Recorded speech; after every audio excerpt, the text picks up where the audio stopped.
নিয়ামতপুরের shoot আউটে মৃত পৌরকর্মী, এলাকায় তীব্র চাঞ্চল্য। ভোর সন্ধ্যায় রক্তাক্ত শুট আউট কাণ্ডে উত্তেজনা ছড়ালো আসানসোলের নিয়ামতপুরে। শুক্রবার সন্ধ্যায় কুলটি থানার অন্তর্গত নিয়ামতপুর রহমানপাড়ায় দুষ্কৃতীদের গুলিতে প্রাণ হারালেন জাভেদ রহমান, যিনি আসানসোল পৌর নিগমের কুলটি বড় অফিসের কর্মরত ছিলেন। প্রাথমিক সূত্রে জানা গেছে, জমি বিবাদকে কেন্দ্র করে এই হামলা। প্রত্যক্ষদর্শীদের দাবি, মোটর বাইকে করে এসে দুজন দুষ্কৃতী জাভেদকে লক্ষ্য করে গুলি চালায়। আশপাশে সিসিটিভি ফুটেজে গোটা ঘটনায় ধরা পড়েছে বলে পুলিশ সূত্রেও খবর।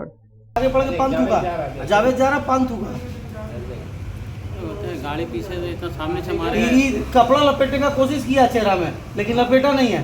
ठीक है, वो पान थूका। अच्छा, आनंदी भाई एक माथे में मार दिया। आनंद का कैमरा बंद है शायद, एक बार पता।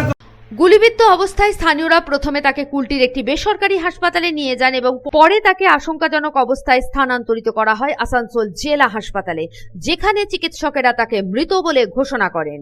এদিকে এই ঘটনায় এলাকা জুড়ে তীব্র চাঞ্চল্য ছড়িয়েছে। ক্ষোভে ফেটে পড়ছেন স্থানীয় বাসিন্দারা। তাদের দাবি, অবিলম্বে দোষীদের গ্রেপ্তার করে শাস্তি দিতে হবে। অনেকেই বলছেন, দিনের পর দিন নিয়ামতপুর এলাকায় দুষ্কৃতীদের দৌরাত্ম্য বাড়লেও যথাযথ ব্যবস্থা নেওয়া হচ্ছে না, তবে পুলিশের প্রতি তাদের আস্থা আছে। পাড়াতে গুলি চলে গেছে, তাড়াতাড়ি আমরা সবাই দৌড়ে এসেছি। এসে দেখছি পুলিশ যেহেতু নিয়ে চলে গেছে হসপিটাল নিয়ে গেছে। জাভেদ বাড়ির উপরে গুলি চলেছে। জাভেদ বাড়ি আমাদের বেলডি স্কুলের টিচার সৈয়দ আব্দুল বাড়ির ছেলে, খুবই ভালো ছেলে। আসানসোল কর্পোরেশনে মাস্টার রোলে চাকরি করে, আগে কুলটি মিউনিসিপ্যালিটি ছিল, এখন কর্পোরেশন হয়ে গেছে। মাস্টার রোলে চাকরি করে ছেলেটা তো ভালোই ছেলে। এবারে যেহেতু আমরা দেখেছি, হঠাৎ শুনলাম খবর শুনে সবার পাড়ার লোক জড়ো হয়ে গেছে। ওরা কি বাইকে ছিল বলছে? ওরা বাইকে ছিল। কয়জন ছিল? ফটো এসেছে, ওরা বাইকে ছিল। অন্ধকার ছিল, যে জায়গাটাতে শুট করেছে সে জায়গা অন্ধকার ছিল। অন্ধকার লাভ নিয়েছে, লাভ নিয়ে গুলি মেরেছে ওইখানে। যদি এই দিকে থাকতো লাইটে, তাহলে কিছু আর দেখা যেত, গাড়ির নম্বর ফম্বর এসব পাওয়া যেত, কিন্তু গাড়ির নম্বরটা আমরা দেখতে পাচ্ছি না। এবারে পুলিশ নিশ্চয়ই বার করবে।